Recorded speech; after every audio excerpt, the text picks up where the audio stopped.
Là, c'est mon système Bokashi avec d'abord le son de blé enrichi aux EM que je stocke là-dedans pour que ça reste à l'abri de l'humidité.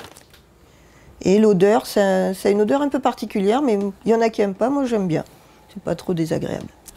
On met un petit peu de son de blé dans le fond. Et ensuite, on met les déchets. Je prends un petit peu de son de blé, je saupoudre sur les déchets. Et ensuite, je prends la petite pelle et je tasse. Ce que je fais dans la journée, je mets tous mes déchets là-dedans et le soir, je renverse tout, je saupoudre et je tasse. Voilà.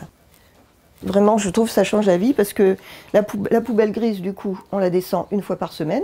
Elle ne sent plus mauvais puisque tout ce qui est malodorant, ça va là-dedans. Et ça ne sent pas spécialement mauvais. Quand on met des agrumes, ça sent même très bon. J'avais fait des études en communication environnementale et puis je trouvais évident de trier mes biodéchets. Je ne suis pas du tout de la campagne. J'ai un appartement qui n'a même pas de balcon, donc le composteur de jardin, c'était pas possible. Et le lombricomposteur, je ne suis pas de la campagne. Donc les lombrics dans ma cuisine, ça ne me disait pas grand-chose. J'ai cherché sur Internet une alternative et j'ai trouvé les travaux du professeur Teruo Iga de l'université d'Okinawa au Japon. Et il avait trouvé les EM, donc une combinaison de 80 micro-organismes, des bactéries, des levures, des micro-champignons. C'est vraiment les alliés naturels que l'on trouve normalement dans le sol. Et lui, son système, c'est que ça permet d'apporter un supplément de micro-organismes bénéfiques. Et il s'est rendu compte que non seulement c'était un formidable fortifiant pour les plantes, mais ça permettait donc de se passer de pesticides, puisque les plantes étaient plus fortes et résistaient naturellement mieux. Ça permettait de se passer d'engrais, donc, puisque les plantes en bonne santé n'en ont pas besoin. Le sol était vraiment enrichi, ça attire tous les asticots, les vers de terre, les lombrics. Ça ne tue rien, c'est absolument pas un biocide, contrairement à tous les fongicides, pesticides, herbicides, tout ça. C'est vraiment les alliés naturels que l'on trouve normalement dans le sol.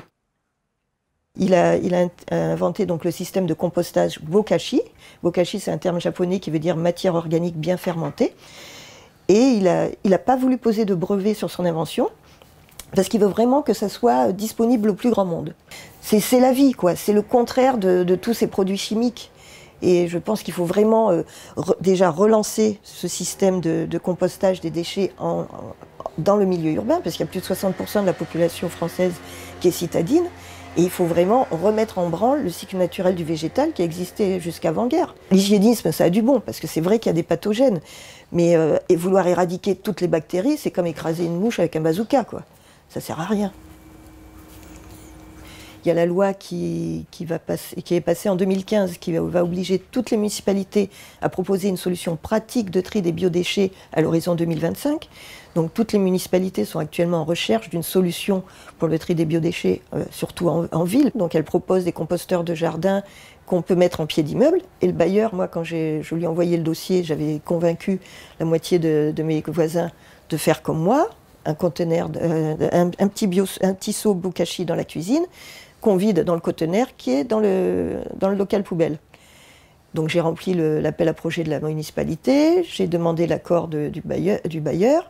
Bordeaux Métropole a dit OK, on vous laisse expérimenter. Par contre, on a déjà passé l'appel d'offres pour le matériel, on ne peut pas financer votre projet.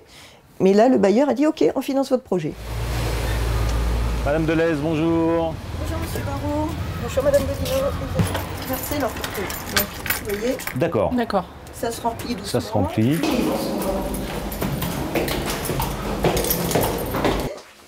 On a financé ça sur 2 ans à hauteur de 2 fois 1 000 € pour équiper un peu plus de la moitié des locataires.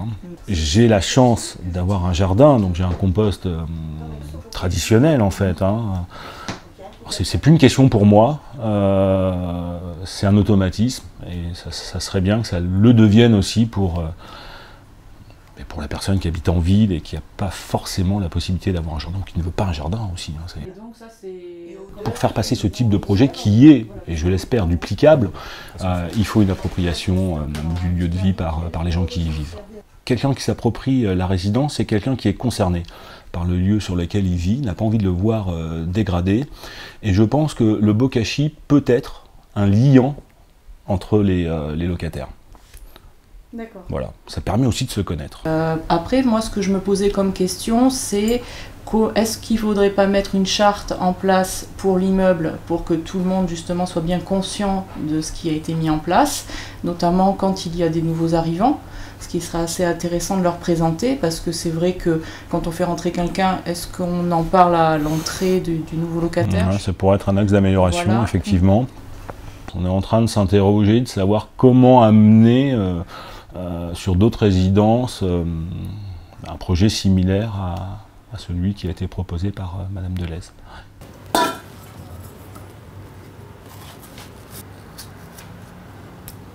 Tout ce qui se mange va dedans. C'est vraiment, il y a très peu de restrictions et c'est vraiment pratique parce que je ne me pose pas la question d'aller voir mon papier à chaque fois, est-ce que ça va dedans ou pas? Ben, je sais que ça y va parce que je l'ai lu une fois et que j'ai compris que tout y allait. Je le penche toujours pour en prendre le plus. Donc là, tu m'as dit qu'il y avait un... Ah ouais, ok, d'accord. Ah oui, la toute première, ok. Donc là, l'idée, c'est de mettre un peu du résidu du jus de compost, de le mettre avec 1 litre d'eau pour aller arroser les plantes parce que ça leur donne plein de vitalité et plein de bonnes choses. C'est vrai que c'est un peu contraignant parce qu'il faut quand même stocker, couper en petits morceaux, stocker dessous, vider, nettoyer. Ça demande un nettoyage régulier. Mais j'avoue que j'arrive à quand même aller le vider 1 fois tous les 15 jours. J'arrive à me débrouiller à le vider qu'1 fois tous les 15 jours. Ce qui est... Enfin, je ne sais pas si c'est normal ou pas dans l'absolu.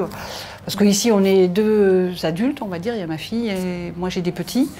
Donc j'utilise, comme je mange beaucoup de fruits et légumes, voilà. Donc ça me permet 1 fois tous les 15 jours d'y aller. Non, c'est pas les croquettes.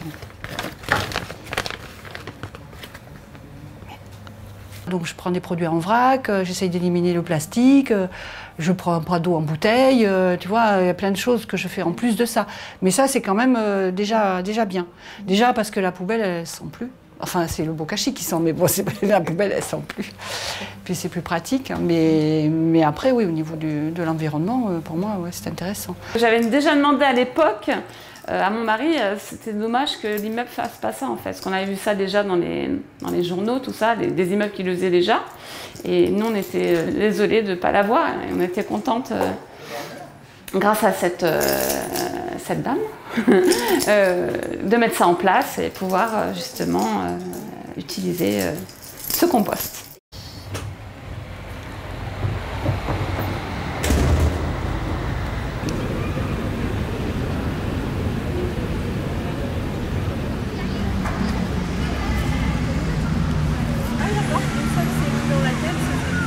Je suis représentante avec Sandra des Incroyables Comestibles Bordeaux-Saint-Michel, donc le groupe des Incroyables Comestibles sur le quartier.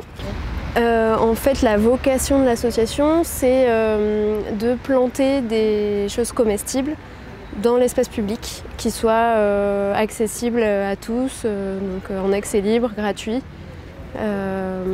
Et donc voilà, des fruits et des légumes. On a eu une réunion à la mairie la semaine dernière et Marie et Sandra ont remonté que la terre qui avait été mise dans les jardinières était plutôt sablonneuse et qu'elles avaient besoin de compost. Donc je leur ai proposé le compost de la résidence La Navale, puisque tous les mois on a 120 litres de compost. C'est la métropole de Bordeaux qui nous a disons, offert cet espace-là à jardiner. Par contre, c'est nous qui nous occupons de tout l'entretien. On peut éventuellement faire appel à eux si on a des besoins spécifiques.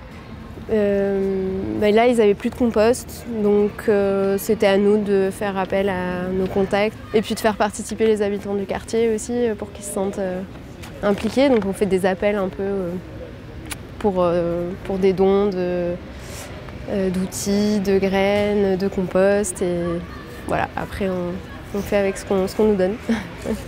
Là, quand on jardine, il y a beaucoup de personnes qui s'intéressent, qui s'approchent, qui posent des questions, que ça éveille la curiosité. Pour l'instant, c'est full incroyable comestible, mais peut-être que ça sera amené à être partagé entre plusieurs associations. Voire il y a des écoles, collèges autour, donc qui pourraient peut-être aussi participer au projet. Donc voilà, pour l'instant, on en est là, aux prémices. En fait, le compost, soit on peut le verser directement dans son jardin, mais il faut le laisser reposer 3 semaines, ou alors on le verse dans un composteur de jardin classique, et il va booster le composteur de jardin classique. Donc là, le mois dernier, on a renversé le conteneur dans le composteur de jardin, et on va aller voir ce que c'est devenu en 1 mois. Donc là, c'est le compost qu'on obtient. On voit que le compost qu'on a déversé, où on reconnaissait tous les trucs, s'est vraiment transformé en moins d'1 mois. Et là, il est prêt à l'utilisation, quoi. Et vous voyez, c'est devenu un terreau très noir, très riche, où on voit tous les petits asticots, les lombriques. C'est vraiment un procédé très rapide. Le procédé classique, il faut vraiment il faut attendre 12 à 18 mois. Là, en 1 mois, on a un compost. C'est tout bénéfice.